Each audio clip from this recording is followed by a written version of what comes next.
start recording. Okay.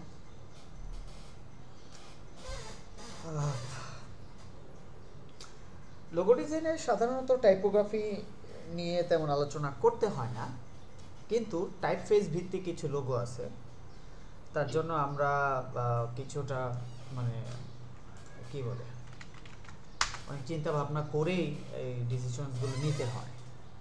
তো আমরা এখানে তিনটা জিনিস দেখব আজকে, দেখি তিনটা আলাদা আলাদা সেকশন আপনার সাথে আলোচনা করি। আর আপাতত আমাদের বোর্ড হিসেবে আমরা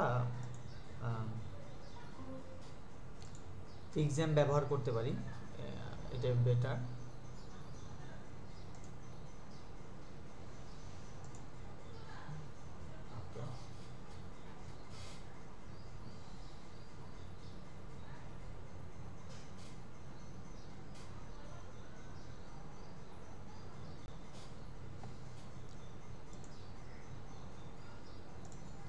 আমরা কিছু সমাধানও খুঁজব।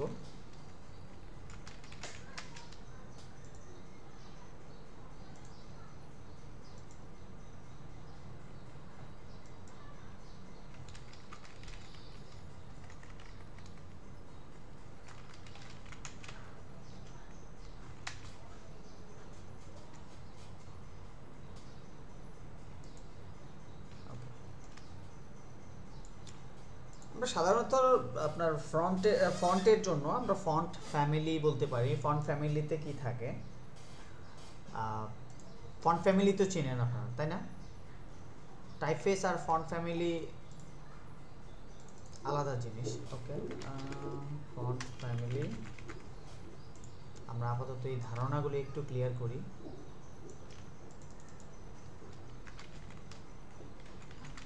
ফন্ট পেয়ারিং, ওকে। ফন্ট ফ্যামিলি হচ্ছে একটা ফন্টের বিভিন্ন থিকনেসের জন্য ধরেন আলাদা আলাদা ভেরিয়েশনস থাকে, যেটা আমরা চিনি রেগুলার, বোল্ড, ইটালিক, তারপরে স্লিম, বোল্ডার, ব্ল্যাক।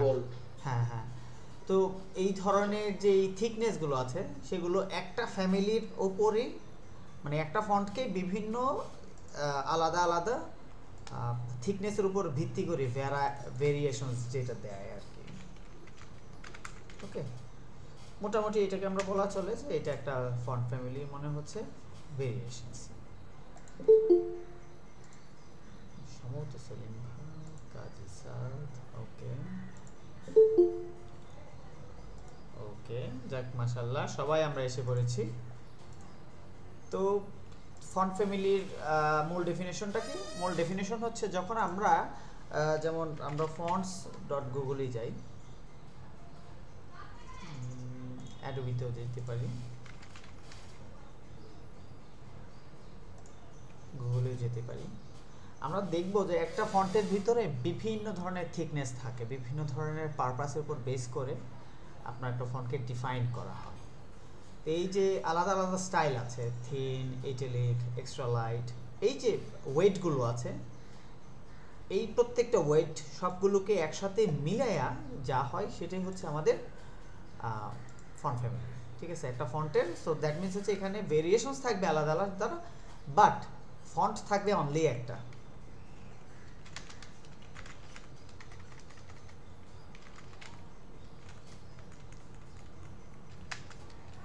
ওকে, সিঙ্গেল ফন্ট, এটাও দেওয়া। কিন্তু ফন্ট পেয়ারিং এটা কি? ফন্ট পেয়ারিং হচ্ছে যে আমার কোন ফন্টের সাথে কোন ফন্টকে মিলাইলে এরা হেডার এবং বডি টেক্সটের সাথে মিলবে, হেডার এবং বডি টেক্সটের সাথে মিলবে বা যুক্তিসঙ্গত হবে বা দেখতে মনে হবে যে না এটা ঠিক আছে, সেটাকে আমরা ফন্ট পেয়ারিং বলি।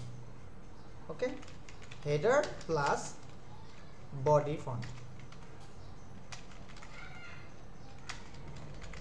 পেয়ার। এখানে মিনিমাম 2 ফন্টস থাকে। ওকে, ফন্ট পেয়ারিং এর মধ্যে 2টা ফন্ট থাকে, ফন্ট ফ্যামিলিতে একটা ফন্ট থাকে কিন্তু ভ্যারিয়েশনস থাকে। আর টাইপফেস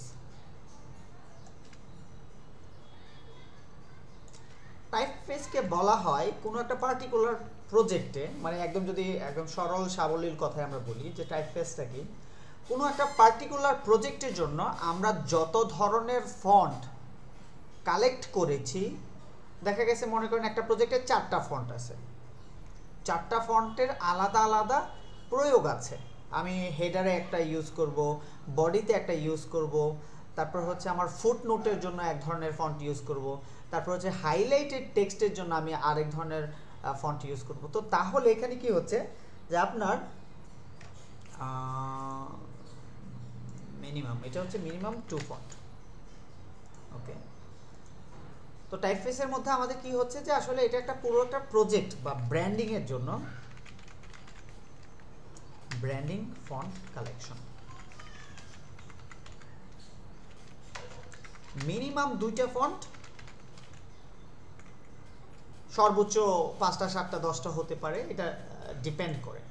তো এখন আমরা আমাদের ক্ষেত্রে কোনটা ইউজ করব, আমরা যে ব্র্যান্ডিং করতেছি, আমরা যখন ব্র্যান্ডিং করব তখন আমরা টাইপফেস ইউজ করব।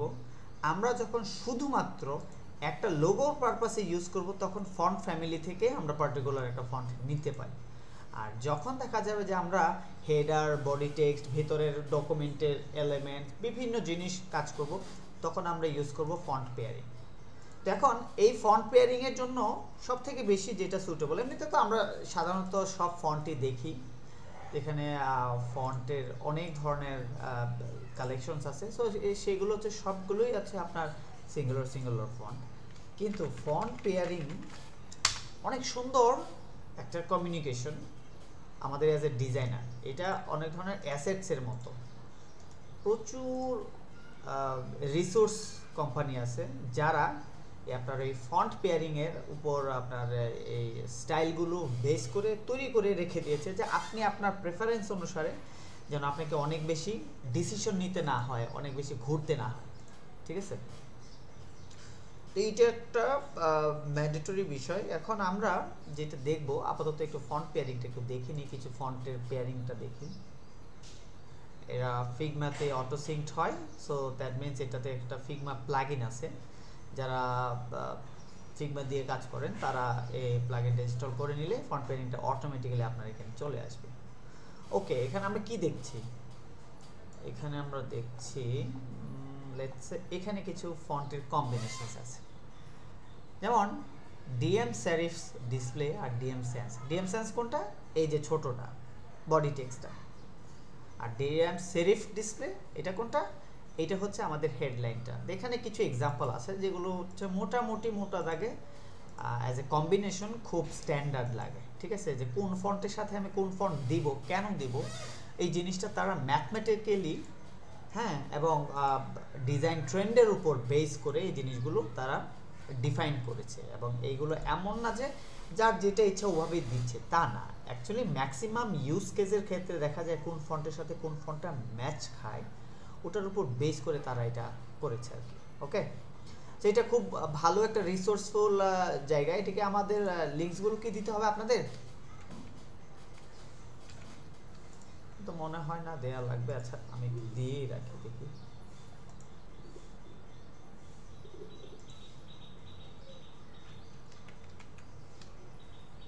ওকে,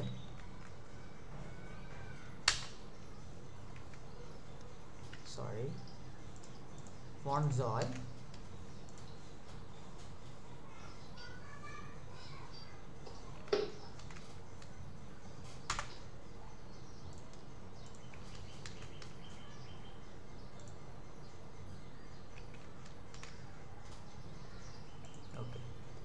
আমরা এটাকে ইভেন স্মলার আরও বানাতে পারি। স্মলারের মধ্যে 8 যদি দিই, লেটস সে 8 এর মধ্যে আমি কিছু রেফারেন্স লিংক দিয়ে দিলাম। ওকে, এখন আমাদের মূল যে গুরুত্বপূর্ণ একটা জায়গা, আমাদেরকে একটু বোঝার জায়গায় আসতে হবে যে আসলে দুনিয়াতে যত ধরনের ফন্টসই আছে, হ্যাঁ, তার মধ্যে কিছু কিছু একটা স্টাইলের ম্যাচ আছে। এই ম্যাচটাকে আমরা আমাদের ভাষায় যেটা বলে থাকি তা হচ্ছে আপনার সেরিফ টাইপের ফন্টস, তারপরে হচ্ছে স্যান্স সেরিফ টাইপের ফন্টস, তারপর হচ্ছে আপনার আমরা সেরিফ স্যান্স সেরিফ, আরেকটা হচ্ছে ট্র্যাডিশনাল যেটাকে বলা যায় আর কি। তো লেটস সে আমরা এখানে একটু যদি খুঁজি টাইপিং ফন্টস, অনেক ধরনের স্টাইল আছে। স্ক্রিপ্ট ফন্ট, হ্যাঁ, মনোস্পেস। এখন আমরা সব থেকে বেশি যেটা ইউজ করে থাকি বা আমাদের পারপাসের ক্ষেত্রে একটু খেয়াল করবেন, মনোস্পেস ফন্টস অথবা আমাদের যে ওল্ড স্কুল যে টাইপের ফন্টসগুলো আছে, ওল্ড স্কুল টাইপের ফন্টসগুলো কোনটি?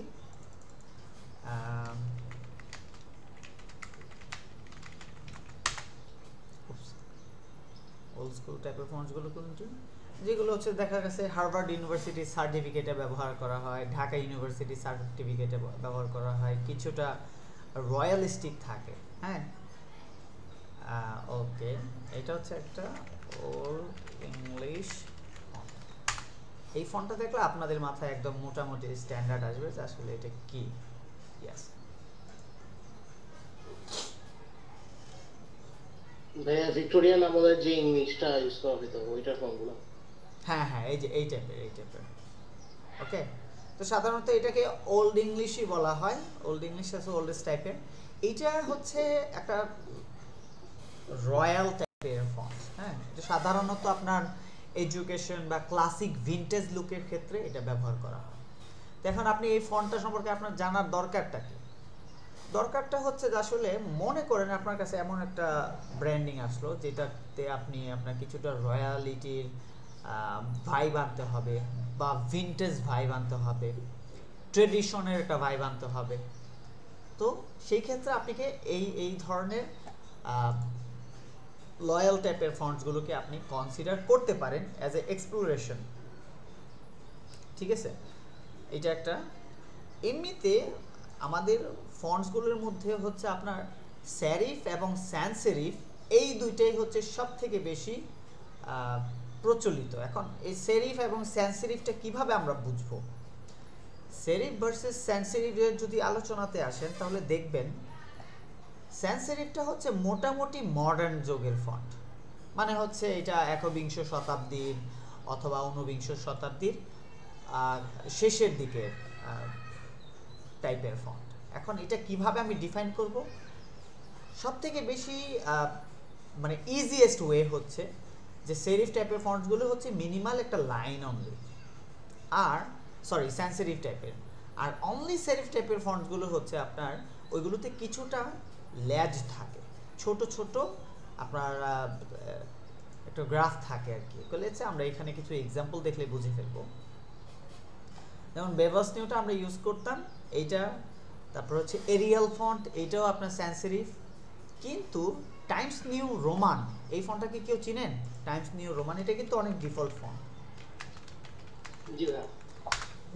এটা উইন্ডোজের ডিফল্ট ফন্ট, কিন্তু এইটা কিন্তু সেরিফ ফন্ট। কারণ কি, এই টাইমস নিউ রোমানের যে আর্কিটেকচার আছে এখানে তারা কিছুটা আমরা মাত্রা বলি, আমাদের বাংলা ভাষায় মাত্রা বলতাম, ঠিক আছে, ওই মাত্রা টাইপের কিছুটা অ্যাডিশন রাখে। তো ওটাকে কিছুটা পলিশ করা হয়েছে সান সেরিফের মধ্যে। সেরিফের টাইপটা এখন আসে না কেন? এই যে যেমন ভগ ম্যাগাজিনের এই যে দেখেন যে কিছুটা তারা কি করে প্রত্যেকটা ফন্টের ক্ষেত্রে কিছুটা ল্যাজ রাখে। ডেফিনেটলি এটা একটা অর্নামেন্টের মতো। সো এটা মোটামুটি বলা চলে যে এটা হচ্ছে আপনার একবিংশ শতাব্দীর আগের টাইপগুলো। হ্যাঁ, এটা হচ্ছে একটা প্রাচীন আমলে ভিন্টেজ লুকের সাথে সাথে এই জিনিসগুলো ইউজড হতো। তো এটা আর মডার্ন টাইপটা হচ্ছে স্যান্স সেরিফ। ওকে, এখন আরও কিছু ক্লাসিফিকেশন বের হয়েছে ফন্টের ক্ষেত্রে। হ্যাঁ, তার মধ্যে একটা টাইপ হচ্ছে গ্রোটেক্স। গ্রোটেক্স টাইপ এটা এখনো কেউ ডিফাইন করেনি, তবে এটা মোটামুটি একটা প্রচলিত যে আসলে গ্রোটেক্স টাইপের একটা ফন্ট, এটা আলাদা ধরনের ক্রেজ চলে আসছে। গ্রোটেক্সটা কি, আমরা যদি একদম সিম্পল ভাষায় বলি, গ্রোটেক্স হচ্ছে এমন একটা জিনিস যে আপনার ফন্টের যে পার্টিকুলার শেপ আছে শেপ থেকে কিছুটা না ভিতরে কেটে ফেলে। এই যে এটা তো এমনিতে তো দেখা গেছে স্টাডির ব্যাপার, আপনারা যত বেশি দেখবেন তত বেশি এই ব্যাপারটা সম্পর্কে ক্লিয়ার হবে না। এই যে যেমন র্যান্ডম গ্রোটেস্ক, র্যান্ডম গ্রোটেস্কের জিটা দেখেন, জিটা ভিতর দিকে কিছুটা নেগেটিভ স্পেসে আসছে। এখন এই ফন্টের সাথে কিন্তু লোগোর অনেক বড় একটা সম্পর্ক আছে। অনেক ক্ষেত্রে দেখা যায় যে আপনার লোগোই ফন্ট, ফন্টই লোগো। তো সেই ক্ষেত্রে কি হয় যে আসলে ব্র্যান্ডগুলো তাদের যে ফন্টটা পিক করেছে ওই ফন্টের সাথে যদি মিল খায় বা মিলে, তাহলে তারা কি করে ওই ফন্টটাকে তারা একটা লাইসেন্স কিনে নেয় যে আমরা এটাকে লোগো আমাদের আদার্স ব্র্যান্ডিংয়ে ব্যবহার করতে পারবো। এছাড়া একটা অপোজিট টাইপ হয় যে আসলে কখনো যদি মনে হয় যে না আপনি সুন্দর একটা সিম্বল বানাইতে পারছেন অনলি একটা ক্যারেক্টারিস্টিক বা অ্যালফাবেটের উপর, তাহলে দেখা গেছে ওই বাকি অ্যালফাবেটগুলোর উপর ভিত্তি করেও তারা একটা ফন্ট ফ্যামিলি বিল্ড করে ফেলে। ওকে, এটা একটা ব্যাপার। এই যে আমি যেটা বলছিলাম যে আসলে কিছুটা নেগেটিভ স্পেস হয়ে যায়, এটা কিন্তু এইভাবে আসা উচিত ছিল। আমরা যদি ধরি যে আসলে এইটা হচ্ছে স্যান্স সেরিফ, কিন্তু মডার্ন জামানায় কি করছে এই কার্ভের সাথে কার্ভের সাথে তারা এই যে কিছুটা নেগেটিভ স্পেসিং অ্যাড করে দিয়েছে ফন্টের ক্ষেত্রে। তো এতে করে প্রত্যেকটা জিনিস একটা নতুন একটা ট্রেন্ড বা স্টাইলে আসে, এবং বেশিরভাগ ক্ষেত্রেই দেখা যায় এই ধরনের গ্রোটেক্স ফ্যামিলির ফন্টগুলোকে মানে একবিংশ শতাব্দীর মানুষ খুব বেশি পছন্দ করতেছে একটা স্টাইলের জন্য। ওকে, এটা যে কোনো টাইপের হতে পারে, শুধু র্যান্ডম বা ব্রিকোলেজ গ্রোটেক্স এরকম না, অনেক ধরনের আছে। তবে আমার কাছে যেটা সব থেকে বেশি মজা লাগে, হ্যাঁ, সেইটা হচ্ছে আপনার সরি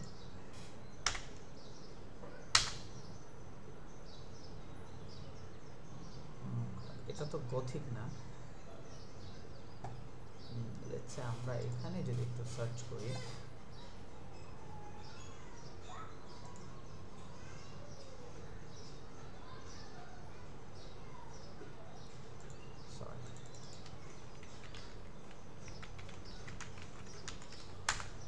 হেলভেটিকা ফন্টটাকে কেউ দেখেছেন বা ইউজ করেন? জি হ্যাঁ। আচ্ছা আচ্ছা, এই হেলভেটিকাটা এই হেলভেটিকা স্টাইলটাও আপনার একটা ইউনিক পরিচয় পেয়েছে। এটা হচ্ছে আপনার মিনিমালিস্টিক ডিজাইনের জন্য। এখন হেলভেটিকার মধ্যে তো এমন না যে শুধু হেলভেটিকা একটাই ফন্ট, হ্যাঁ, হেলভেটিকার সাথে মিল আছে বা হেলভেটিকা সিমিলারিটিস আছে, এরকম ফন্টস অনেক আছে। সো আমরা কি করতে পারি, যেহেতু আমরা ধরে নিলাম ফন্টের শুধুমাত্র কিছু ক্লাসিফিকেশন থাকে, যে সেরিফ ফন্ট হতে পারে অথবা স্যান্স সেরিফ হতে পারে। আর এমনিতে স্ক্রিপ্ট টাইপের ফন্টস আমরা চিনি, আমরা এমনিতে মডার্ন, ইন্ডিভিজুয়াল বা দেখা গেছে ট্রেডিশনাল এই টাইপের ফন্টস চিনি। তবে সব থেকে ইম্পর্টেন্ট যে ক্রাইটেরিয়াটা আছে তা হচ্ছে যে হয় সেরিফ ফন্ট হবে নয় স্যান্স সেরিফ হবে। এখন এই স্যান্স সেরিফ অথবা সেরিফের ভেতর থেকেও তারা বিভিন্ন আলাদা আলাদা আলাদা আলাদা ফন্ট বা ফন্টের স্টাইল বের হচ্ছে। তার মধ্যে একটা হচ্ছে হেলভেটিকা আর একটা হচ্ছে গ্রোটেস্ক। এই দুইটা ফন্টের ক্লাসিফিকেশনটা আমরা আমাদের মাথায় রাখবো, সো দ্যাট আমরা মনে করেন যখন আমরা এই ধরনের কাজ করব, এই ধরনের এক্সপ্লোর করতে পারি। ওকে, গ্রোটেস্ক, হেলভেটিকা, তারপর হচ্ছে ওল্ড স্কুল,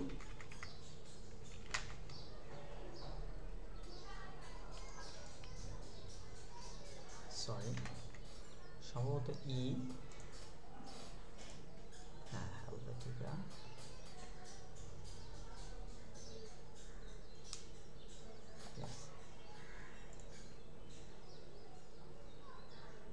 ওল্ড স্কুল, তারপর হচ্ছে মনোস্পেস,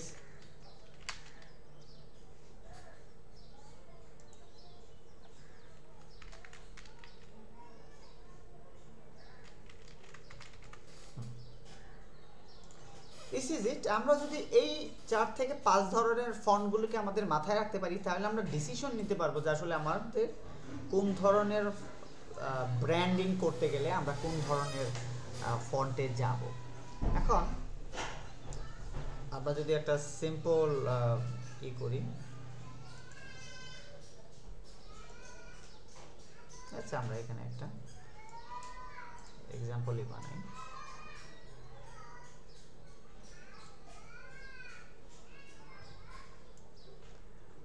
আচ্ছা আমাদের রিকোয়ারমেন্টটা এরকম,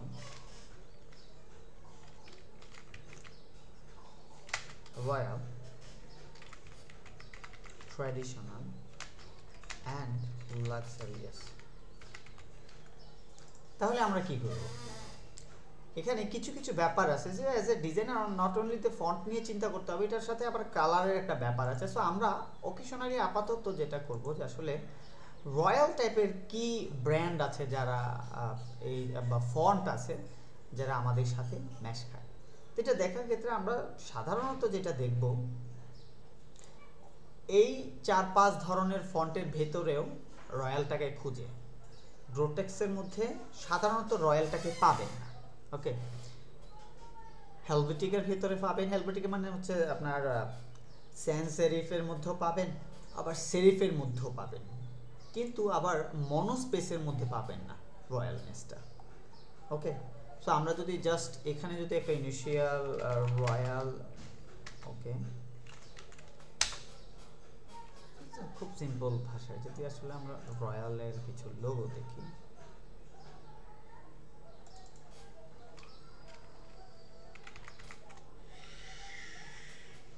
ঠিক আছে, রয়্যালটাকে রয়্যাল না, এটা হচ্ছে লাক্সারিয়াস।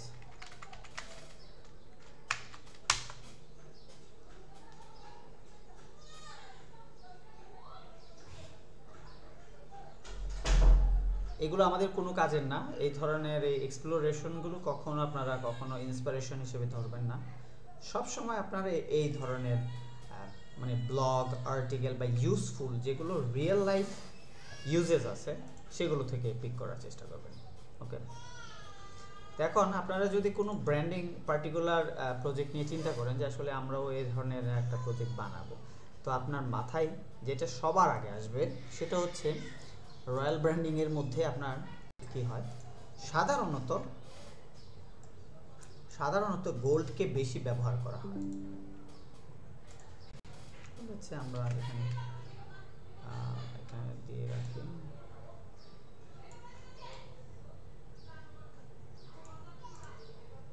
ওকে, এটা একটা। এখানে আপনার মাথায় মেমোরিতে রাখতে হবে যে যেখানে আপনার দুইটা কালার আপনি পাচ্ছেন যেটা অলরেডি সাকসেসফুল ব্র্যান্ড ইউজ করতেছে, এবং অ্যাজ এ ডিজাইনার তারা যেই কালারটা বা কালার প্যান্টনটাকে পিক করেছে, ইট ইজ রিয়েলি অসম। হ্যাঁ, আমার কাছে সব থেকে বেশি মানে এই ধরনের কালার প্রোফাইল আমার ভালো লাগে। তো যাই হোক, এনিওয়েজ আমরা যখন দেখা যাবে আমরা কোনো রয়্যাল প্রজেক্ট করব, ইউ মাস্ট রোলেক্সের কালার প্রোফাইলটা নিয়ে আপনাকে একটু কেস স্টাডি করবেন। রোলেক্স ব্র্যান্ড,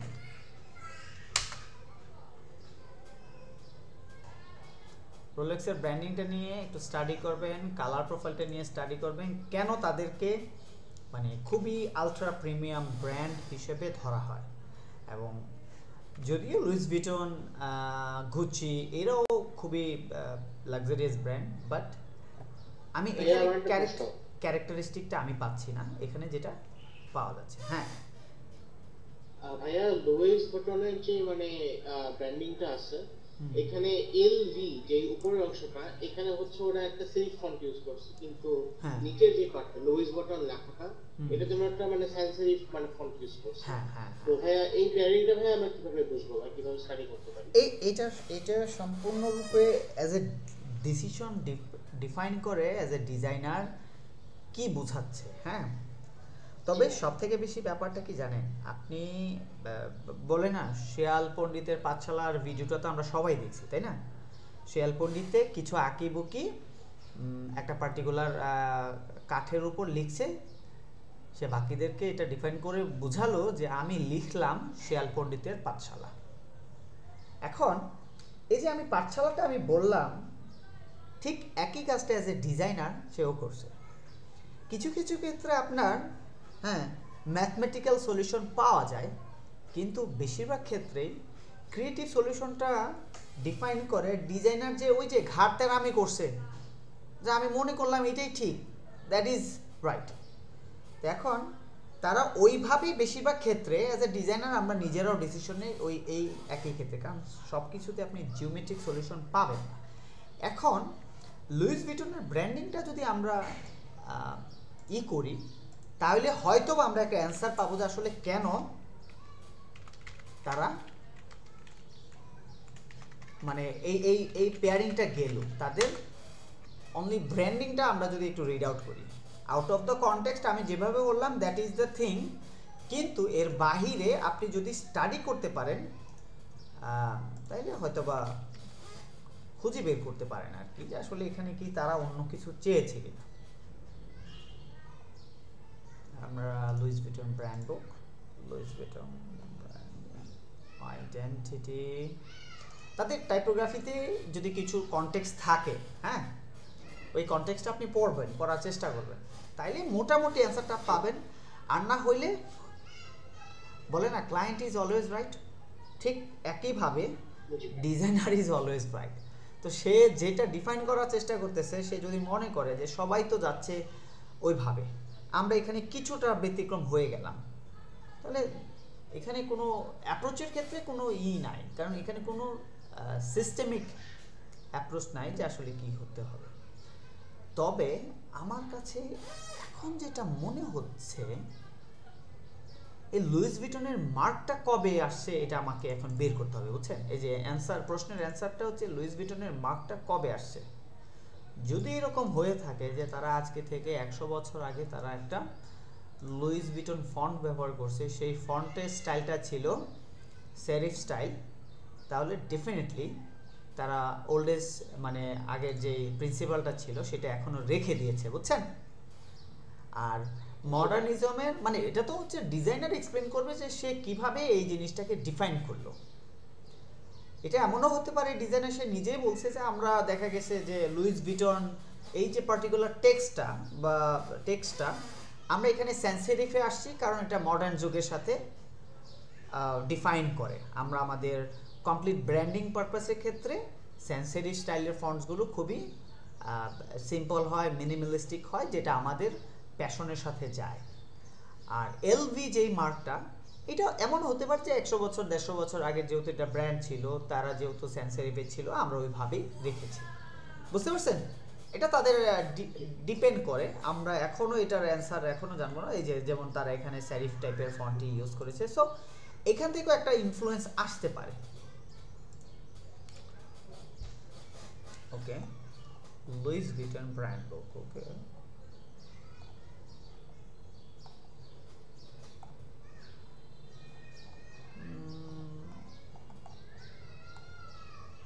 এইটা সম্ভবত কিসে কি ভাষায় জানি না তো। ওকে,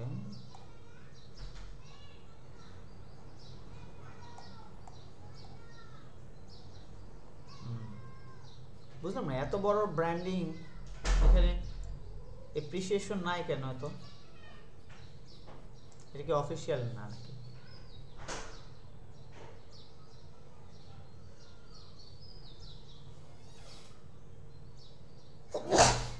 ওকে, এখন আমরা যেটা ওদের কাছ থেকে আরেকটু, যেটা হচ্ছে লুইস ভিটন লোগো ট্রান্সফরমেশন।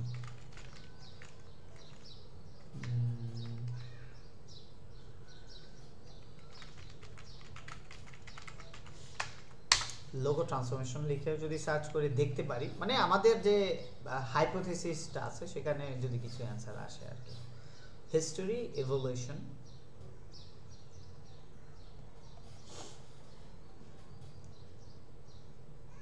না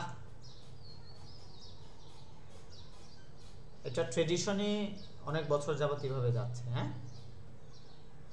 এই তো। ওকে, এনিওয়েজ এটা আসলে মানে যদি তাদের টাইপোগ্রাফির যে কনটেক্সট আছে সেখানে যদি না পাই, তাহলে তো অবশ্যই আমাদের হাইপোথেটিক্যাল অ্যান্সারই যেতে হবে, এটার কোনো ডেফিনেশন নাই।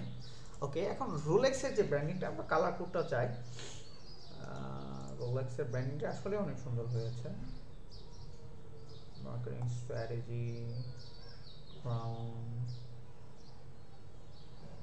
ওকে, ব্র্যান্ডিং, রোলেক্স লোগো ডিজাইন। তো ডেফিনেটলি তারা যাই করছে এটা খুবই আউটশাইন করে, যে আসলে তাদের টার্গেটিংটা খুব ভালো ছিল, তাদের কালার পিকিংটা অনেক সুন্দর ছিল, স্ট্যান্ডার্ড ছিল। এনিওয়েজ, আমরা এখানে আর বেশি সময় ইউজ না করি।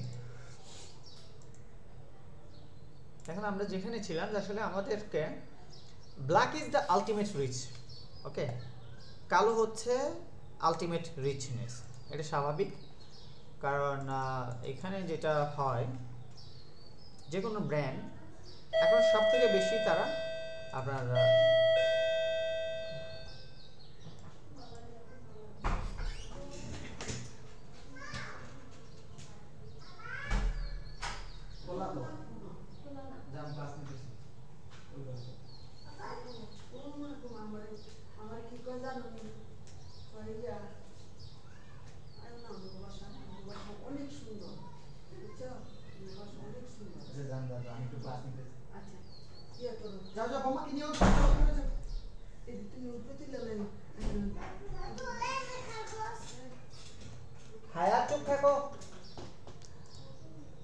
সরি। আচ্ছা, এখন আমরা পেয়ারিংয়ের ক্ষেত্রে আমরা যেটা দেখতে পাচ্ছি, যে এখানে আমাদের সেন্সিটিভ টাইপের একটা ফন্ট তারা পিক করেছে। এখন অ্যাজ এ ডিজাইনার আমার কি দায়িত্ব, আমি কিভাবে বুঝবো যে আসলে আমার কোন ধরনের ফন্ট নিতে হবে? সবথেকে ভালো এক্সপ্লোরেশন হচ্ছে দুনিয়াতে আপনার রয়্যাল, ট্রেডিশনাল বা লাক্সারিয়াস যে ব্র্যান্ডগুলো আছে, তাদের ফন্ট পিকিংগুলো বা অ্যাটলিস্ট টপ 20 ফন্টসগুলোকে আপনারা মাথায় রাখবেন। এটা হচ্ছে অনেকটা চিট কোডের মতো।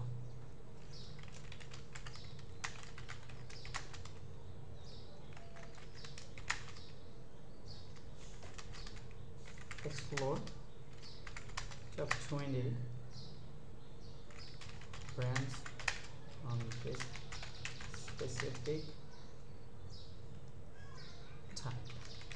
এটা অনেকটা আপনার এটা একটা চিট কোডই বলা চলে, কেননা আমরা যত বাকি অ্যাজ এ ব্র্যান্ড ডিজাইনার, কারণ এটা একটা community, at the same time একটা ট্রেন্ড বলা চলে। আসলে প্রত্যেকটা বছরেই 2 থেকে 4 জন 5 জন মেজর ডিজাইনার তারা ডিজাইন ট্রেন্ড ডিফাইন করে, ঠিক আছে? তার মধ্যে আমার একজনকে খুবই ভালো লাগে,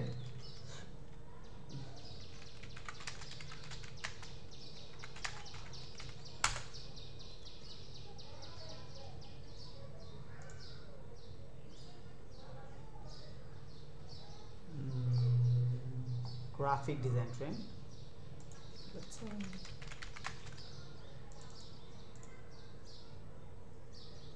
এই যে এই ভদ্রলোককে কি আপনারা চেনেন? জি ভাই, চিনি। হ্যাঁ, আচ্ছা, চেষ্টা করবেন ওনার ফিলিপ ডসিন নাকি ওনার নাম, চেষ্টা করবেন ওনার সাথে কিছুটা কানেক্টেড থাকতে। উনি ফেসবুকে খুবই অ্যাক্টিভ, মানে অ্যাজ এ আমরা যেরকম ডিজাইনার সিমিলার টাইপের, ঠিক আছে, অ্যাক্টিভ থাকে, মানুষকে ইনফ্লুয়েন্স করে। তো দেখা গেছে যে প্রতি বছর বা অন্তত আগামী 5 বছর 10 বছর দেখবেন প্রত্যেকটা ব্র্যান্ডই নিয়মিত তাদের ব্র্যান্ডিংয়ের মধ্যে যে কালার একটু রিভাইভ করতে চায়, ঠিক আছে? তো আমরা এখানে একটু দিয়ে দিই আমি,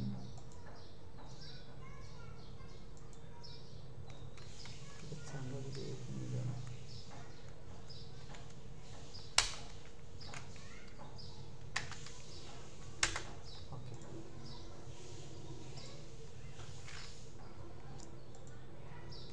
এই যে টপ আপনার সিমিলার ক্যাটাগরি ব্র্যান্ডগুলো আছে, তারা কি করে, তারা নিজেদেরকে একদম লেটেস্ট যে এই আগামী 2 থেকে 3 বছরে কোন ধরনের colour, font family, font type নিয়ে বাকি ডিজাইনাররা কাজ করছে। সো এটা একটা হাইপোথেটিক্যাল সিনারিও, যেখানে আপনার টপ ডিজাইনাররা নিজেদের থটসগুলো শেয়ার করে এবং বাকিরা অ্যাডপ্ট করে। এটা অনেকটা এমন যে আসলে একটা ডিজাইন সিস্টেম মনে করেন ম্যাটেরিয়াল ডিজাইন সিস্টেম, অ্যাপলের ডিজাইন সিস্টেম, তারপরে হচ্ছে গামরোডের ডিজাইন সিস্টেম, এই এই মোস্ট পপুলার ডিজাইন সিস্টেমগুলো যেগুলো অ্যাজ এ ডিজাইনাররা অ্যাডপ্ট করে, ওই ডিজাইন সিস্টেমগুলি বাকিদের কাছে ম্যাস লেভেলে আপনার অ্যাপ্রিসিয়েটেড হয় বা অ্যাকসেপ্টেড হয়। তো ঠিকই এইখানে একই অবস্থা, যে আসলে যখন দেখা যাবে যে লাক্সারিয়াস ব্র্যান্ডগুলো ব্ল্যাককে অ্যাডপ্ট করা শুরু করেছে, তখন দেখা যায় যে বাকি ব্র্যান্ডগুলো ব্ল্যাক অথবা রিচনেসের জন্য তারা কালোর উপর ডিপেন্ডেন্ট হতে থাকে। ওকে, তো এইটা একটা গুরুত্বপূর্ণ চিহ্ন, এটা অ্যাজ এ ডিজাইনার আমার আপনার সবারই এই মাথায় রাখতে হবে যে আমরাও বাকিদের মতো, বাকিরা যেই ধরনের ক্রাইটেরিয়াতে যাচ্ছে আমরা সেদিকে যাব। হ্যাঁ, as a explorer, as a designer, design কখনোই আপনার একটা নির্দিষ্ট সীমানার ভিতরে থাকে না। You have to always think out of the box, বক্সের বাহিরে আপনাকে যেতেই হবে।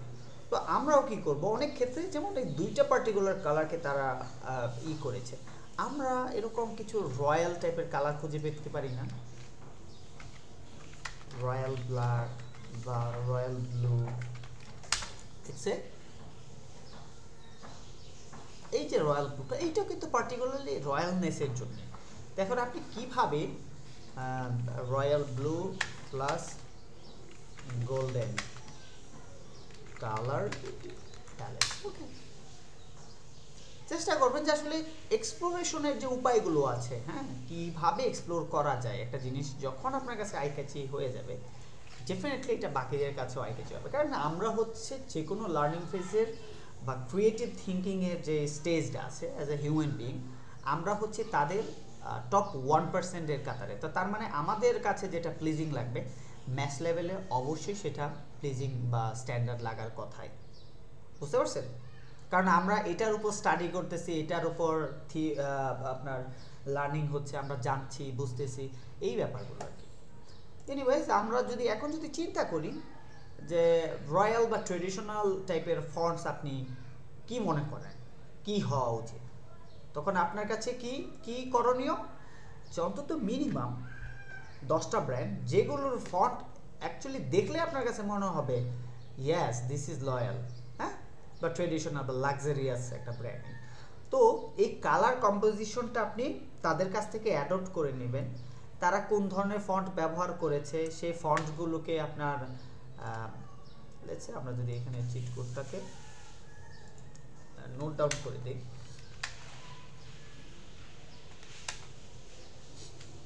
ওকে,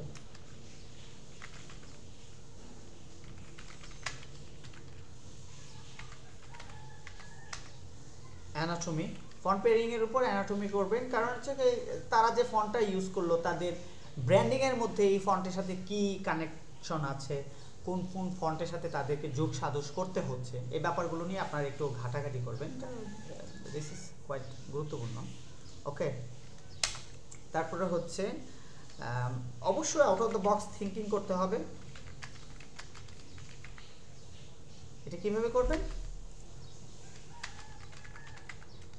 in case out of the box thinking করবেন কিভাবে? ইন কেস আপনার মাথায় আসলো আগামী 10 বছর পরে কি এই ধরনের টাইপোগ্রাফি ফন্ট পেয়ারিং থাকবে, যদি মনে করেন যে আপনার ওই কোম্পানির সাথে টেকনোলজির একটা সম্পর্ক আছে, লয়াল বা ট্রেডিশনালের সাথে টেকনোলজির সম্পর্ক আছে, তখন আপনি কোথায় যাবেন জানেন? আপনি মেটাভার্সে চলে যাবেন, out of the box thinking. কারণ আমরা কিন্তু এমনিতেই রোলেক্স বা লুইস ভিটন অথবা গুচি এই টাইপের ব্র্যান্ডগুলো যে ধরনের ফন্টস বা অন্তত ইন্ডাস্ট্রি লিডাররা যে ধরনের ফন্ট পেয়ারিংয়ে গেছে, আমরা সেদিকেই যাব। কিন্তু অনেক ক্ষেত্রে দেখা যায় যে আমাদেরকে out of the box thinking করতে হয়, যে ভাই আমি চাই না যে আমার ব্র্যান্ডটা ট্রেডিশনালের সাথে ম্যাচ খাক, আমি চাই কিছু আউট অফ দ্য বক্স অথবা ক্রিয়েটিভ জিনিস। তখন আপনি এটার সাথে সাপোজ ধরেন out of the box thinking করতে গিয়ে আপনি কি নিয়ে আসলেন? মেটাভার্স নিয়ে আসলেন। এই মেটাভার্সটা নিয়ে আসার ফলে কি হলো জানেন? সেম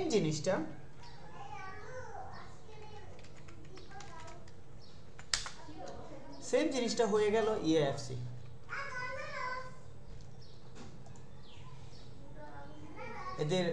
এদের ব্র্যান্ডিংটা দেখছেন? ওদের ব্র্যান্ডিং বা অ্যাডভার্টাইজমেন্টগুলো আমার খুব ভালো লাগে, যে এই ধরনের একটা হাইলাইটেড ফলিউড কালার, হ্যাঁ, কালোর নিচেও এই ধরনের ফলিউড কালার,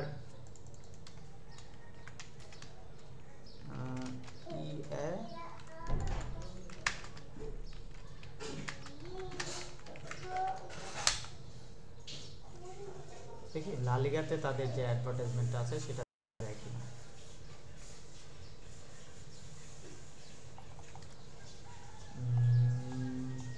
নাই, এই যে ধরনের মাঠের মধ্যে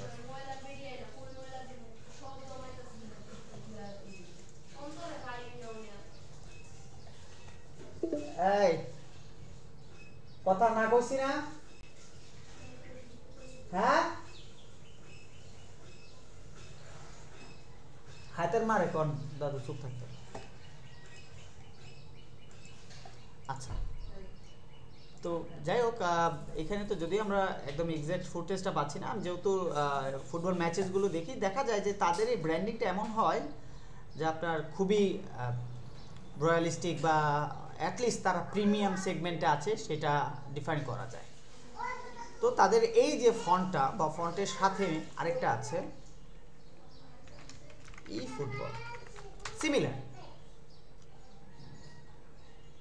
যদিও এটাকে আমরা এই পার্টিকুলার ফন্টটাকে আমরা অপছন্দ করি, কিন্তু তারা যে কালার প্রোফাইলটা নিয়েছে এটা কিন্তু definitely out of the box thinking. So আপনাকে মাথায় রাখতে হবে, আমাকে মাথায় রাখতে হবে যে যদি ইনকেস আমাদের ডিমান্ড এরকম হয়ে যায় যে আসলে আমরা আগামী 5 থেকে 10 বছর পর যদি পার্টিকুলারলি চিন্তা করি যে আমাদের ব্র্যান্ডটা কী হবে, তখন আমরা ওই স্পেসিফিকেশনের থিঙ্কিং করতে হবে। ওকে, ফন্ট পেয়ারিংয়ের অ্যানাটমিগুলো দেখলেন, বিভিন্ন ফন্ট কেন কিভাবে ইউজ হইলো, তাদের পর হচ্ছে যে আপনার out of the box thinking কীভাবে করবে, এটা তো অবশ্যই দেখে গেছেন যে আসলে আপনি ইউনিক জিনিসগুলো মেমোরিতে রাখতে হবে। এরপর সবথেকে বেশি ভালো যেটা হচ্ছে এক্সপ্লোরেশন। হ্যাঁ, আপনি দেখবেন যে আসলে আপনার যে মেসেজগুলো যাচ্ছে বা অন্তত ভিজুয়ালসগুলো আপনি যেভাবে কল্পনা করতেছেন তার সাথে লোগোর সাথে ফন্টটা কিভাবে ইজি হয়, মেমোরেবল হয়। যদি হয়ে যায় তাহলে ডেফিনেটলি আপনি অপরচুনিটি এক্সপ্লোর করে সেটাকে ইউজ করবেন। এনিওয়েজ, আমরা যদি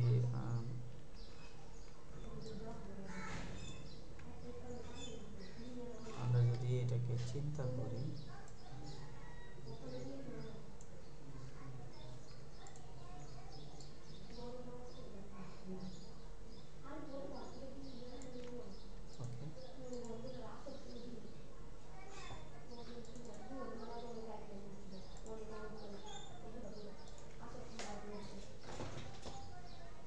তুই আমার ঘরটা কারো তোরা কিন্তু ভাত করে দি মনে আমি কি করতাম, তোরে কথা না কইছি সাগর কথা কইতে রাস্তা তো কত কথা কোন যা মানছে ইশারায় 14 দুনিয়ার কথা কইলাম যা, মাইক বন্ধ করে আমন লাগে, মাইক বন্ধ করে আমন লাগে আমার।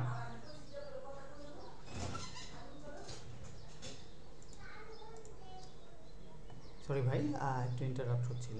এই ঘরে দিতে যাও।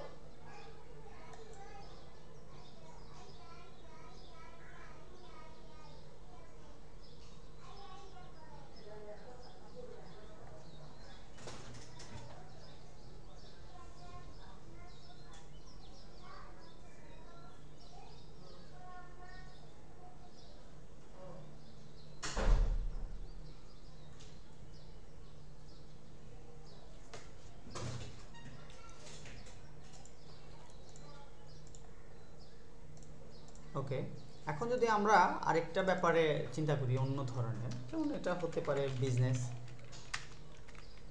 হতে পারে স্যাস,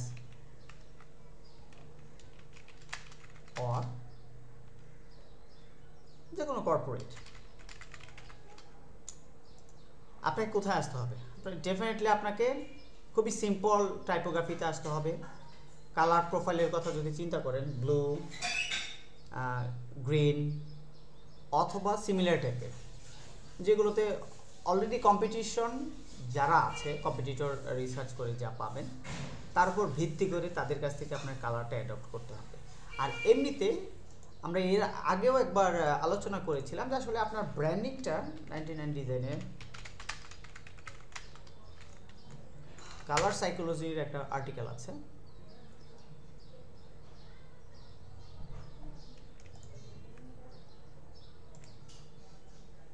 দেখি এই আর্টিকেলটা কি কেউ এখন পড়েন? আমার তো মনে হয় রিজন ভাই, সেলিম ভাইকে আমি বলেছিলাম মনে হয় পড়ার জন্য। এই যে আর্টিকেলটা বেশিরভাগ ক্ষেত্রে আমরা কাজে লাগে, আমি আপনাদেরকে এখানে লিঙ্কটা দিয়ে দিচ্ছি।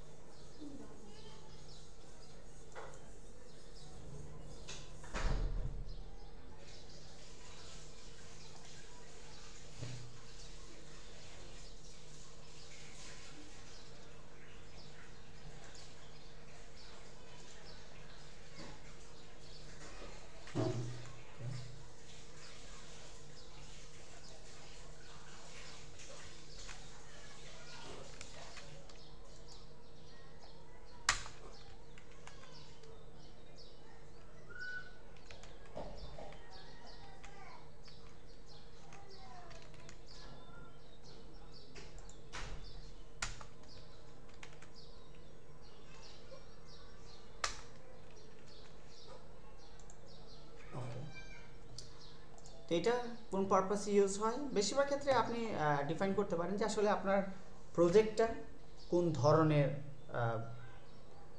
ক্রাইটেরিয়াতে পড়ে।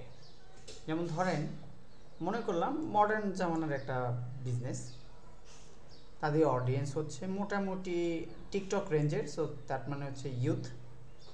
হ্যাঁ, তারা সিরিয়াস না, তারা প্লেফুল, মাস্কুলিনিটিকে সাপোর্ট করে না, তারা কিছুটা ফেমিনিন, লাক্সারিয়াস না, অ্যাবসলিউট অ্যাফোর্ডেবল বা মোটামুটি বলা চলে এরকমই। ওকে, সাবডিউড না লাউড, এটা ডেফিনেটলি আমি লাউডই বলা চলে। তো এটা দেখবি মানে আমি চিন্তা করলাম যে একটা সোশ্যাল নেটওয়ার্কের জন্য আমি চিন্তা করছি, তো সমিদে কালার তারা এখানে ইয়েলোটাকে রাখছে এবং একটা প্যান্টুন ডিফাইন করে দিয়েছে যে আসলে এটা হতে পারে। এটা কেন হইল আমি এখনও জানি না, তবে আমার কাছে সব থেকে বেশি রিজনেবল মনে হচ্ছে যে আসলে এটা এই ডেফিনেশনটাই এক্স্যাক্টলি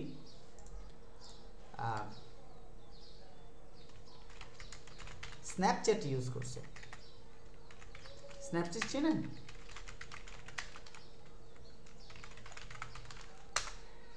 স্ন্যাপচ্যাট তো মোটামুটি আমরা সবাই চিনি, ব্যবহার করি। এই যে স্ন্যাপ, তাদের ডেফিনেশনটা এরকমই ছিল যে আমরা মডার্ন হব, অ্যাফোর্ডেবল হতে পারে, ইউথফুল, কিছুটা লাউডনেসের মধ্যে থাকবে, প্লে হবে, ফেমিনিস্ট টাইপের হবে। কারণ এখানে মাস্কুলিনিটি, সোশ্যাল নেটওয়ার্কগুলি মাস্কুলিনিটিকে সাপোর্ট করে না, এটা করবেও না, ডেফিনেটলি না। ওকে, এই যে তাদের ব্র্যান্ড গাইডলাইনটা দেখতে পারি, অ্যাবসলিউটলি তারা এই কালারটাকে পিক করেছে। বাই দ্য ওয়ে, স্ন্যাপচ্যাটের ফাউন্ডার নাকি কো ফাউন্ডার একজন বাংলাদেশি।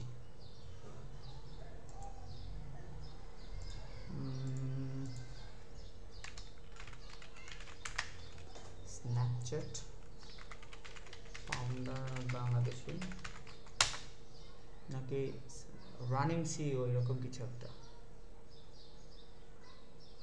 হ্যাঁ, Imran Khan, Bangladeshi, but it's just led by a Bangladeshi born tax executive, Imran Khan. Okay. Imran Khan.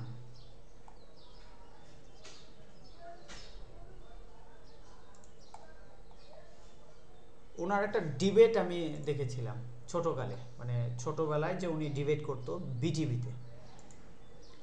Anyways, আমরা যদি আমাদের কোর প্ল্যাটফর্মে আসি যে আসলে এই হচ্ছে ব্যাপার। ইন কেস আমরা সিরিয়াস একটা বিজনেস করব, আমাদের বিজনেসটা ধরেন কিছুটা সেমি অ্যাডাপটিভ, আমরা মডার্ন অ্যাপ্রোচেই থাকবো, ইউথফুল না, ওকে, লাউডনেস এত কিছু দরকার নেই, আমরা মাস্কুলিনিটি থাকবো। লেটস সে এটা কালারটাকে ডেফিনেটলি ব্লুইশ টাইপের, ওকে, গ্রিনিশ টাইপের। তো ডিফাইন করবেন যে আসলে আপনারও যদি কাজ করতে হয় যে আসলে আমি একটা পার্টিকুলার ব্র্যান্ডকে নিয়ে কাজ করব, আমার এই ব্র্যান্ডের মধ্যে কি কি আমার জানতে হবে, তাদের মানে যেহেতু গ্রিন কালারে আমরা একটা ডেফিনেশন পেয়ে গেছি যে এই ব্র্যান্ডটা আমার যে গ্রিন হতে পারে, তো যদি গ্রিন হতে পারে, হ্যাঁ, যদি গ্রিন হতে পারে তাহলে আপনাকে ডিফাইন করতে হবে বাকি কম্পিটিটররা কি কালার উপর কাজ করতেছে এবং কেন কাজ করতেছে, কিভাবে করতেছে।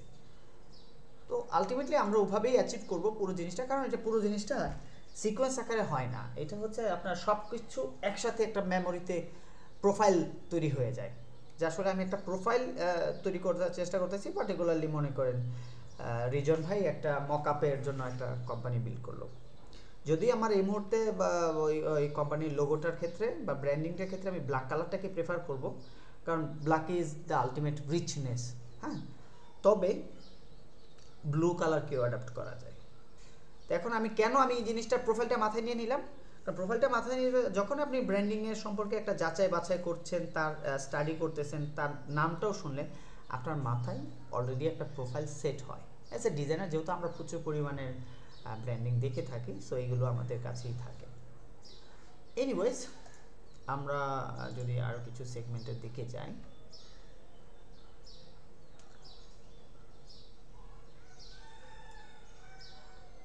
স্মার্ট, রেসপন্সিভ, নেগেটিভ স্পেসের লোগো, ওকে, মেবি আমরা এই সেগমেন্টে এটা পারবো না, আমরা পরবর্তী সেগমেন্টে করবো না। আচ্ছা,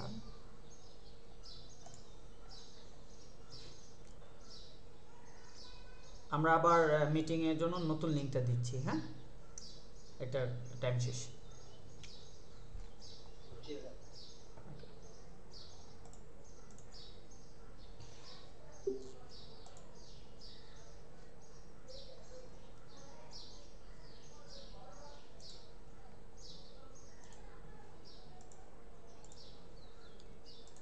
সো আমরা আমাদের সেকেন্ড পর্বে যদি একটু বুঝতে চাই, আমরা কিন্তু এর আগে কিছু ব্রিফ আমরা শেয়ার করেছিলাম, ওই ব্রিফের উপর কে কি কিছু করেছেন আপনারা? তাহলে এই যে আজকে পার্টিকুলার টপিকটা নিয়ে আমরা কিছু স্টাডি করলাম, ওখানে আরও কিছু পলিশিংটা হতে পারে যদি প্রয়োজন হয়। হ্যাঁ, রিজন ভাই থেকে শুরু করি, বলে।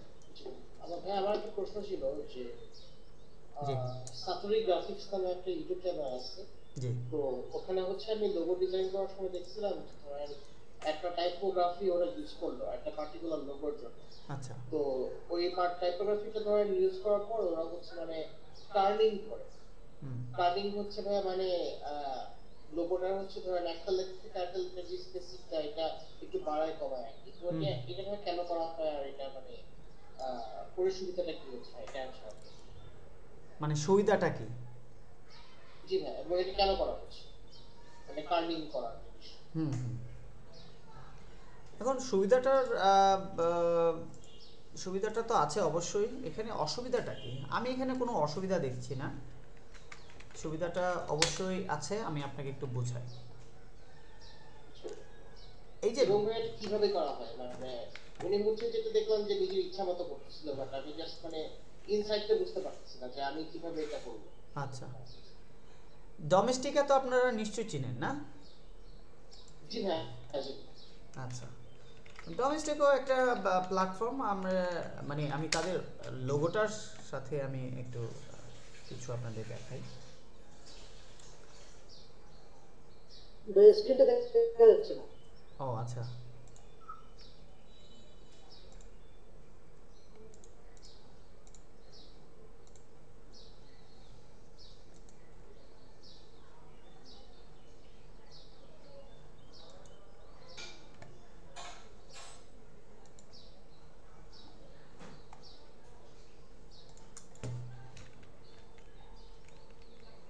এই যে তাদের যে লোগোটা আছে, লোগোটা একটু খেয়াল করবেন, তাদের ব্র্যান্ডের নামই, কিন্তু কি পার্টিকুলারলি তারা নিজেদের মতো করে কাস্টমাইজ করছে। এর ফলে কি হয়েছে, এর উপর যে একটা আমরা এটাকে মাত্রাও বলা যায়, হ্যাঁ, মার্কিং আছে, এই মাত্রাটাকে তারা আবার ব্র্যান্ডের আইকন হিসেবে ডেভেলপ করছে।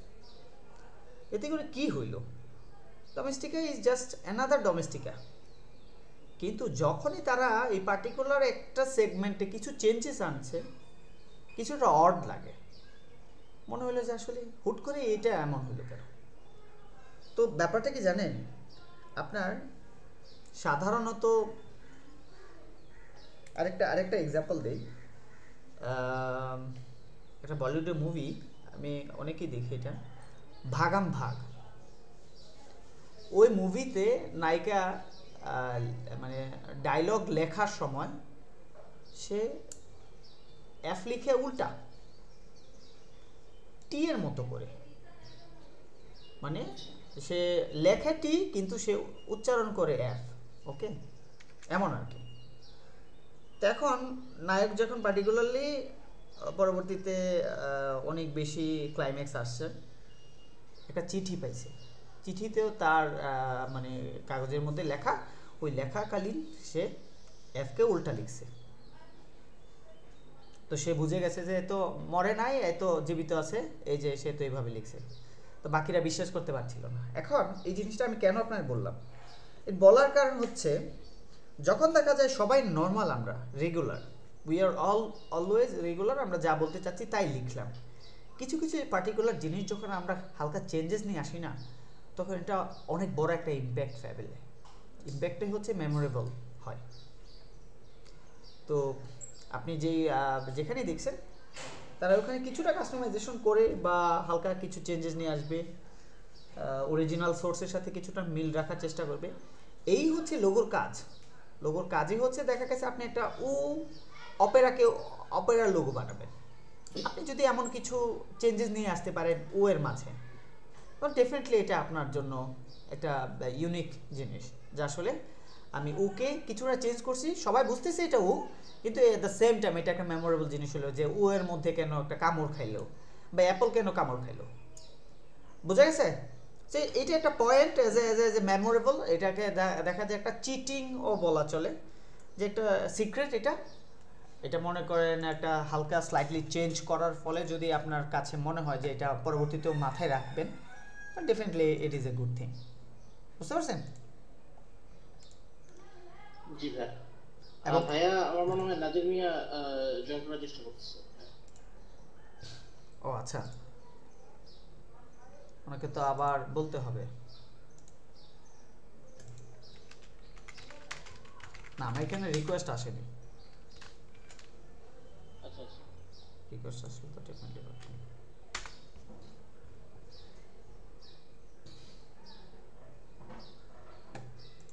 আচ্ছা, এখন করেন রিজন ভাই, আপনার ব্র্যান্ডিংগুলো একটু দেখি, আপনার যেগুলো করছেন লাস্ট উইকে। জি ভাই। স্ক্রিন শেয়ার দিতে পারেন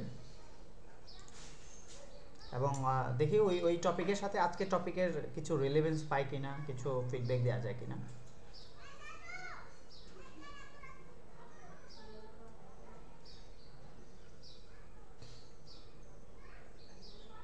আমার স্ক্রিনটা কি দেখা যায়?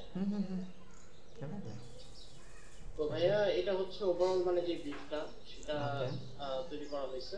আচ্ছা, এন্ড হচ্ছে আমি হচ্ছে বিভিন্ন কম্পিটিটর, কিছু হচ্ছে আমি মানে চ্যাটজিপিটি কে বলছিলাম যে কিছু কম্পিটিটরের নাম বলো, আর কিছু হচ্ছে আমি নিজে সার্চ করছি নিশার আন্ডারে। নিশা হচ্ছে ভাইয়া মানে গ্রিন এনার্জি, আচ্ছা, ওকে ওকে, এবং কোম্পানিটার নাম হচ্ছে গ্রিন পালস। ওকে। তো এখান থেকে কয়েকটা লোগো মানে যেগুলো হচ্ছে পার্পল ইয়ে করা, এগুলো হচ্ছে মানে এটা আমার টাইপোগ্রাফি, তারপরে লোগোর ডিজাইনটা এটা আমার পছন্দ হয়েছিল আর কি। আচ্ছা আচ্ছা, ওকে। আর তারপরে হচ্ছে চ্যাটজিপিটি কে বলেছিলাম সবচেয়ে এক্সপেন্সিভ রিব্র্যান্ডিং যেগুলো করা হয়েছিল এই নিশে আন্ডারে, সেগুলো একটা তালিকা দিতে। সেখান থেকেও মানে কয়েকটা মানে রিব্র্যান্ডিং বের করেছি। সবচেয়ে ভালো লেগেছিল আমার হচ্ছে এই রিব্র্যান্ডিংটা, নেক্সট এনার্জি। এটা হচ্ছে আগেরটা ছিল, এটা হচ্ছে মানে নতুনটা। এটা হচ্ছে সবচেয়ে বেশি ভালো লেগেছিল আমার। আচ্ছা। এবং তারপরে হচ্ছে আমি বিহেন্সের কিছু মানে রেফারেন্স খুঁজছি। তো রেফারেন্স খোঁজার পর হচ্ছে ভাই আমি কিছু কিওয়ার্ড মানে বের করছি এই মিস্টার আন্ডারে। তারপর থেকে হচ্ছে ভাই আমি মানে ডিজাইন প্রসেসে চলে গিয়েছিলাম, মানে আমি স্কেচটা আঁকা পর্যন্তই করেছিলাম ভাইয়া। তো এখানে হচ্ছে মানে কিছু মানে টাইপোগ্রাফি ইউজ করেছিলাম। আমি একটু যদি এখানে আসি, এখানে কতগুলো মানে টাইপোগ্রাফি করেছি, এবং এখানে হচ্ছে ভাইয়া মানে কমপ্লেক্স কিছু করিনি, খুব বেসিকলি একটা দিয়ে নিয়েছি, এবং লাস্ট হচ্ছে এটা চুজ করেছিলাম। এটার সাথে হচ্ছে ভাই মানে এই বেসিক যেই মানে ইয়েগুলো ছিল, মানে এগুলো হচ্ছে স্কেচগুলো ছিল, এগুলোর সাথে আমি পেয়ার করার চেষ্টা করেছি। সবার লাস্ট হচ্ছে ভাই আমি এটা চুজ করেছি। তো কোম্পানিটার নাম ছিল গ্রিন পালস, এবং পালস বলতে মানে ইলেকট্রিসিটি, সবার আগে হচ্ছে ইলেকট্রিসিটি মাথায় আসছিল, কিন্তু আমার কাছে মনে হচ্ছিল একটু খুব বেশি জেনারিক হয়ে যায়। তো পরে হচ্ছে ওইটাকে স্কিন করে আবার মানে চেষ্টা করেছিলাম বিভিন্নভাবে বিভিন্ন অ্যাঙ্গেলে করা যায় কিনা। তো পরে হচ্ছে এটা খুব একটা ডিফাইন হয় নাই, কিন্তু এই স্কেচটা আমি লাস্টে চুজ করেছিলাম। হয়তো এটাকে ভাই আর একটু সামনে রিফাইন করে এই প্রজেক্টটা হচ্ছে কমপ্লিট করতে পারবো। তো ওকে ভাই সবার লাস্ট এরকম একটা স্টেজে দাঁড়িয়ে গেছিলাম। হ্যাঁ, এটা হচ্ছে আমার জানা। ওকে, বুঝতে পারছি। এটাই তো, একটাই তো ব্র্যান্ডিং না? জি ভাই, জি না, ভাই। সিকোয়েন্স আকারে যাই করছেন স্টেপগুলো ঠিক আছে, অ্যাবসলিউট অনেক সুন্দর হয়েছে। তবে এক্সপ্লোরেশনের জায়গাটা একটু আমার কাছে মনে হয় যে এখানে আরো কিছু দিক নির্দেশনা আমি দিলে অবশ্যই ভাই, জি।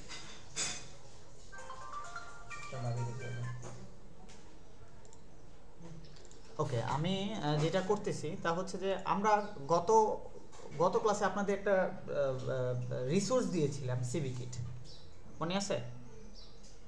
জি ভাই, জি ভাই। ওকে, সিভি কিটটা কি কেউ ওপেন করেছেন, দেখেছেন এটা আসলে কি, বা কে কে করেছেন? ও সরি, সিভি কিট না, লোগো কিট। ওকে,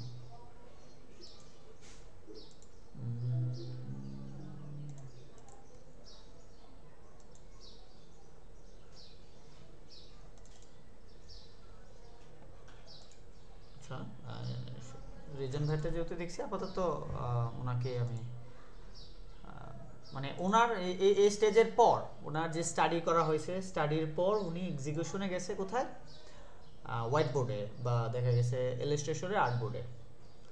এই আর্ট বোর্ডে যাওয়ার আগেও অথবা যাওয়ার পরে একই উনি একটা কাজ করতে পারেন, বা আপনারা সবাই একই কাজ সিকোয়েন্স আকারে করতে পারেন। আমাদের গ্রিডস টুলবক্সটা ওপেন করতে পারেন। আমার মনে হয় এই গ্রিড টুলবক্সটা মনে হয় আপনাদের কাছে কারো কাছে নাই, নাকি এটা আছে এইভাবে একসাথে 10টা 20টা? এটা হচ্ছে স্ট্যান্ডার্ড। আচ্ছা, একই। আমরা কি করতে পারি, আমরা দেখতে পারি কোথায় এমন একটা সুযোগ আছে যে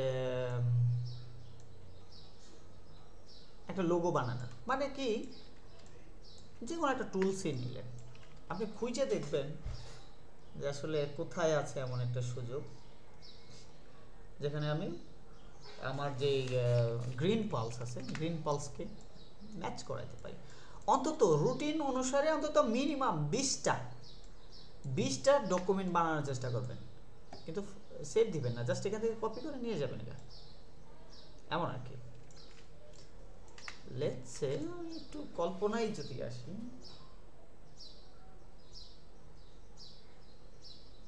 দেখার চেষ্টা করি যে পালস মানে ইলেকট্রিসিটি, ইলেকট্রিসিটির কি আছে এখানে যেখানে হতে পারে। ওকে, নাই,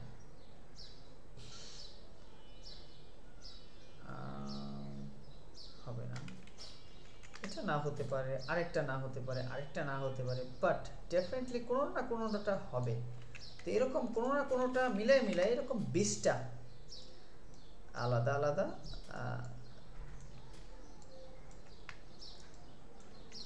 গ্রিন পালস,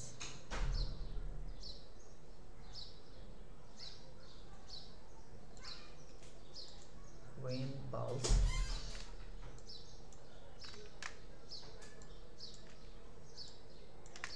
বেশি তো চিন্তা করতে পারছি না এই মুহূর্তে, তবে মানে আপনি আপনার মতো কিছু অ্যাবস্ট্রাক্ট বানাবেন, যেহেতু you have a dream. Let's আমরা আপাতত সেটা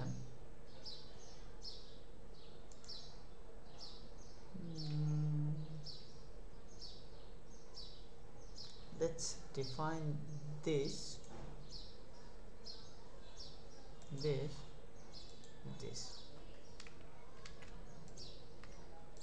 আপাতত এইটা আমার কাছে মনে হলো যে না, আপাতত থাকুক এটা। এটাকে আপনি একদম সরাসরি আপনার আর্টবোর্ডে নিয়ে যাবেন, আর কোথাও না, সরাসরি আর্টবোর্ডে নিয়ে যাবেন। কারণ হচ্ছে এটা আপাতত একটা সিম্বলিক ফর্ম আর কি, যে এটা একটা ইউনিক ফর্ম আসছে, একটা অ্যাবস্ট্রাক্ট আসছে, এটা কি ইউজ করব না কি না করব সেটা আমি জানি না। একটা নিউ আর্টবোর্ডে বানাবেন বা আপনার যে স্ক্র্যাচ বোর্ড আছে ওখানে নিয়ে রাখবেন, ইনিশিয়াল স্টেজে রাখবেন, সো দ্যাট আপনার কাছে কিছু ইউনিক ফর্ম থাকে,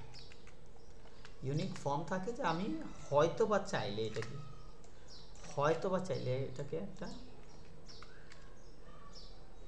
জানি না হবে কিনা।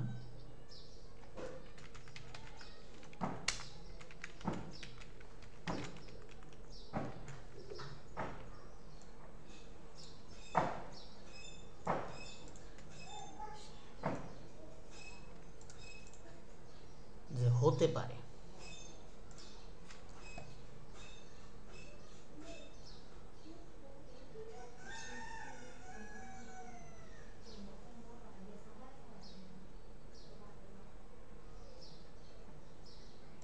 আচ্ছা ভালো।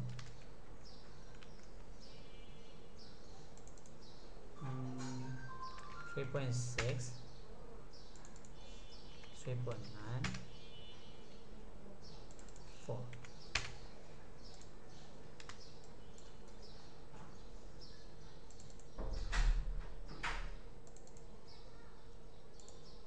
এটা একটা এসা অপশন রাখতে পারেন আপনার মাথায়, বুঝতে পারছেন?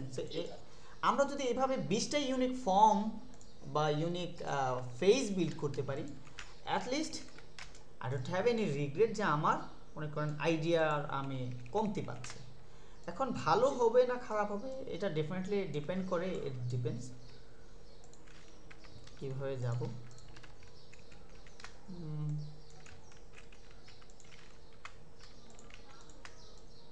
গ্রেন পালস মানে এটা হচ্ছে দেখার নজরটা। আচ্ছা যাই হোক, এনিওয়েজ একটা ফর্ম বানালাম, মনে হলো যে এটা করা যায়। ওকে, গ্রিন পালস।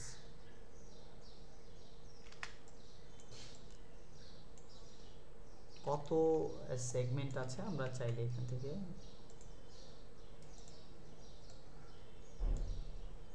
এভাবে ধরে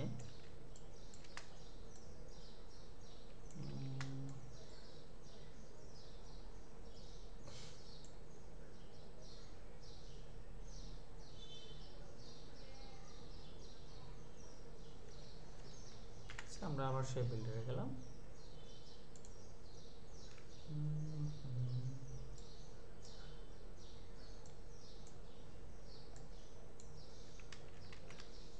ওই যে বললাম না, আমরা যে ব্র্যান্ড নেমগুলো খুঁজছি, সাস্টেইনেবিলিটি, ইকো ফ্রেন্ডলি, হ্যাঁ, তো ওই ব্যাপারগুলো আসলে আমাদের মাথায় কিন্তু ঘুরতেছে যে আমি কোনটার সাথে একটা ওয়ার্ডকে ম্যাচ খাওয়াইতে পারি, মিলাইতে পারি। আমি কিন্তু জানি না, কিন্তু আমি এক্সপ্লোরেশন করতেছি, ঘাটতেছি, ঘাইটা দেখতেছি যে আমার কাছে কোনো একটা অপরচুনিটি আছে কিনা। আমার কাছে অনেকগুলো গ্রিড আছে। এর আগের গ্রিডটা কোথায়? হ্যাঁ, এখানে। যদি একটা জেনারিক হয়ে যায়, তবে এটাকে ইউনিক ফর্মে নেয়ার অনেক উপায় আছে। ইউনিক ফর্মে নেয়ার অনেক উপায় কীভাবে আমি দেখাই। মনে করেন এটা হয়ে গেল যে একটা কপি হয়ে গেল, ইয়াসিন ভাই এটা তো this is only another copy, just another copy. এখন আমার কি করণীয়?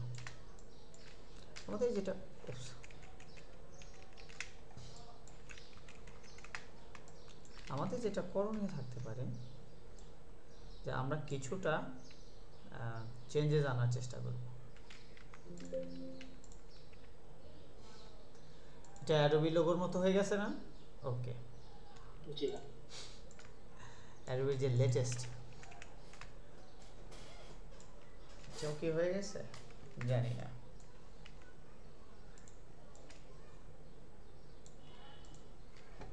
এটাও কি হয়ে গেছে? Not sure.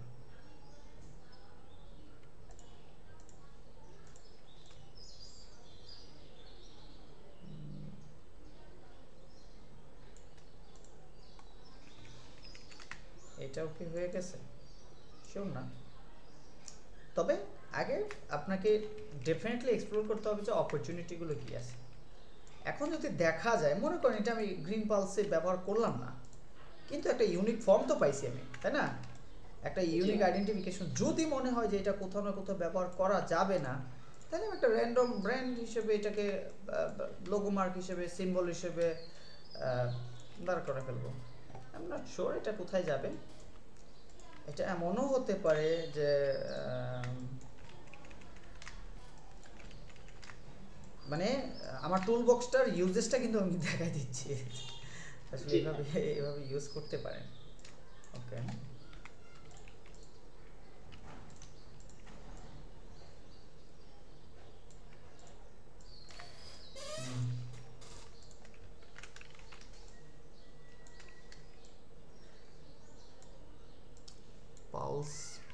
pulse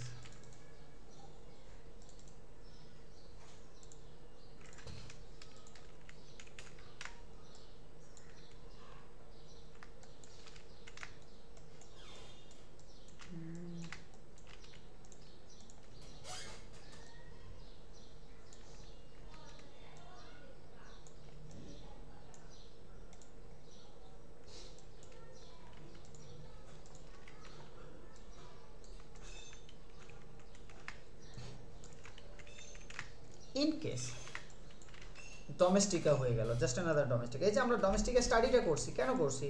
অন্তত তো একটা রেফারেন্স নিয়ে রাখলাম, রেফারেন্সটা নিয়ে রাখলাম যে আমরা চাইলে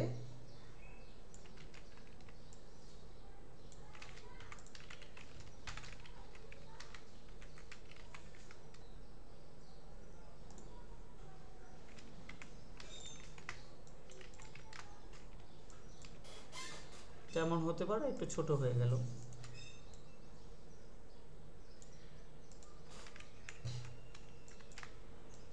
এটা এমন হতে পারে যে দিক থেকে আমরা আর একটু ডিসিশনগত চেঞ্জেস নিয়ে আসলাম। জানি না, মানে এক্সপ্লোরেশনের অনেক উপায় আছে। এখন আপনি আলটিমেটলি কোথাও কোনো কিছু ক্লোন হচ্ছে কিনা তার টেকনিক তো অবশ্যই আছে, আমরা ওইগুলো জানবো ইনশাল্লাহ। তবে এখন হচ্ছে যে আমাদের অপরচুনিটি খোঁজা আর কি, যে আসলে আমরা বিভিন্ন ইউনিক মার্ক কি বানাচ্ছি, কেন বানাচ্ছি। এটাও হতে পারে at the same time same লোগোটাকে আমরা যদি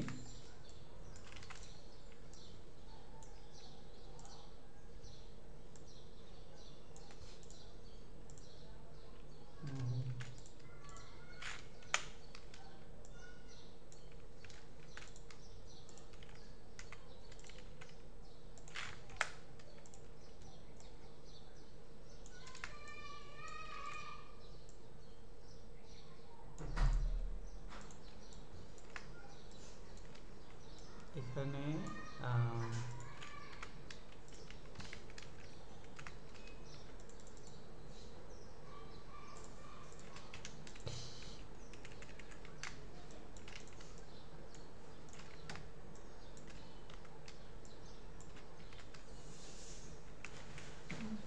স্মল লেটারে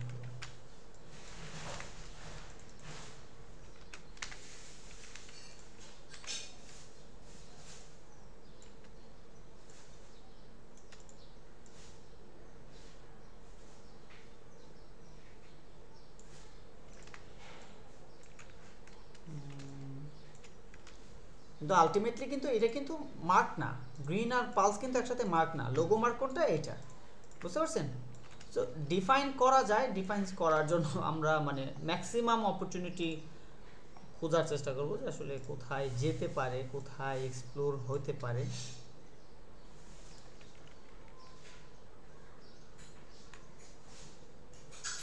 এটা একটা অ্যাজ এ ভেরিয়েশনস, যদি ইন কেস ক্লায়েন্ট অ্যাপ্রিসিয়েট করে তাহলে তো হয়ে গেল।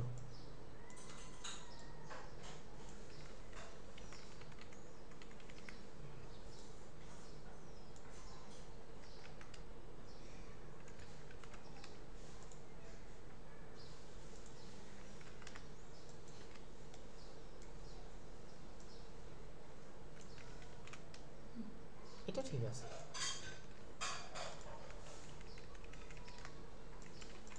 এনিওয়েজ আমরা এটা একটা অপশন হিসেবে রাখলাম, গ্রিনটাকে গ্রিন পালস হিসেবে, এবং এটাও হতে পারে যে আমরা এটাকে এই কালার ডিফাইন করলাম, এটাকে পালস হিসেবে ধরলাম। বলা যায় না, এটা ডিপেন্ড অন সিচুয়েশন। তবে আমরা ম্যাক্সিমাম অপরচুনিটিগুলো খোঁজার চেষ্টা করবো, যে আসলে আমাদের কাছে তো টুল বক্স আছে, আমরা দেখি কোথায় কি করা যায়। এরপর এটা হতে পারে পালস পালস পালস পালস, এই ধরনের কিন্তু অনেক লোগো আছে, অনেক লোগো। সরি, এই যে এইভাবে ডিফাইন করে একটা জিনিসকে ওয়ান, সরি পালস,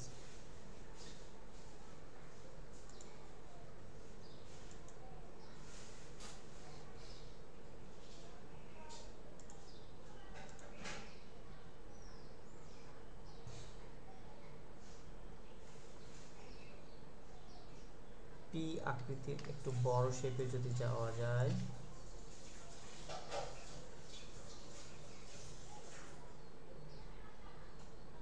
এটাকে চতুর্দিকে যখন ঘুরবে এটা বড় হয়ে যাবে, তাই না?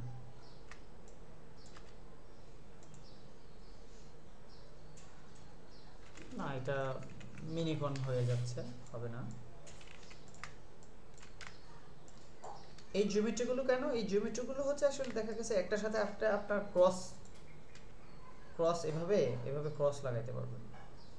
তো দেখার চেষ্টা করবেন যে আসলে কোথায় কি অপরচুনিটি আছে, এই আর কি। Generic shape,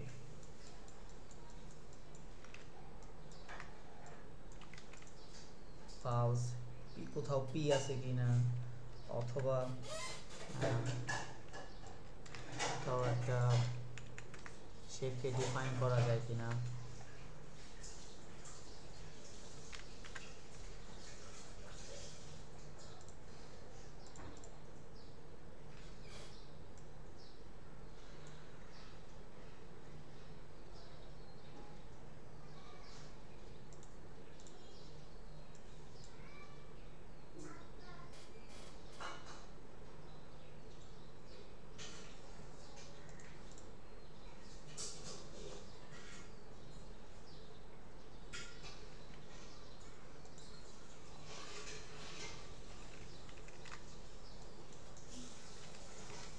nature, ecosystem, sustainability, এগুলোর ভেতর থেকে কিছু আনা যায় কিনা, মানে আপনার কনসেপ্টটা যাই করতেছেন, ড্রাফট করতেছেন, ওদিকে কিছু যদি পাওয়া যায় তাহলে এটা আপনি ইউনিক অ্যাবস্ট্রাক্ট মার্ক হিসেবে ধরে নিতে পারেন।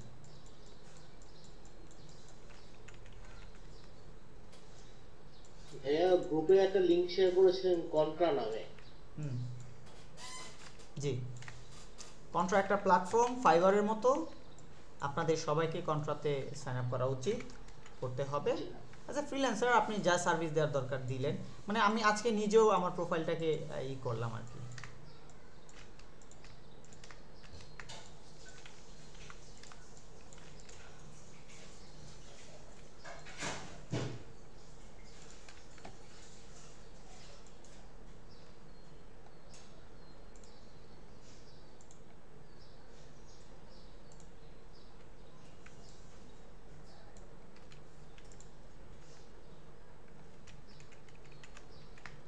বসুন্ধরা গ্রুপের লোগোর মতো হয়ে গেল নাকি?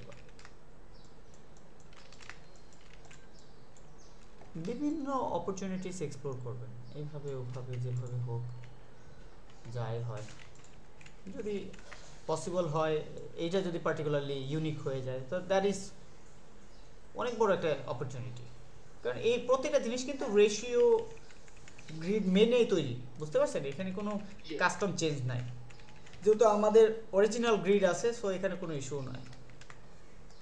আচ্ছা,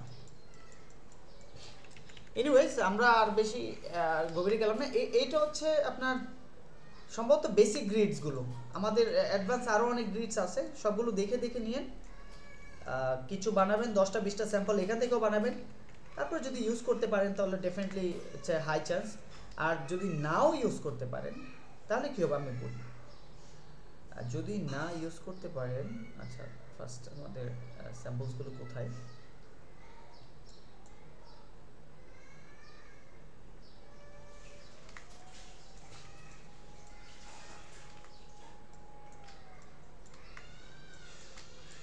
যদি না ইউজ করতে পারেন, হ্যাঁ, তাহলে সব থেকে ভালো হচ্ছে যে আপনি আপনার এই লোগোটাকে টেমপ্লেট হিসেবে টুইটারে পোস্ট করে দেন, গামরুডে মক আপ করে আপলোড করে রেখে দেন, দাম দিয়ে দেন $150, কারো পছন্দ হলে সে কিনবে।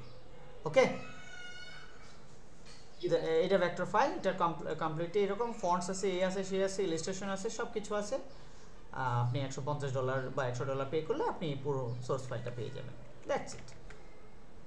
এভাবেই তো আমরা মানে বড় হব, এই হচ্ছে ব্যাপার। এনিওয়েজ,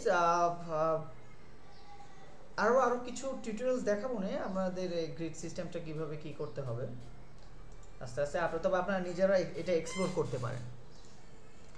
আচ্ছা, পরে সেলিম ভাই, ফারুক ভাই, আপনারা কি কিছু করছেন?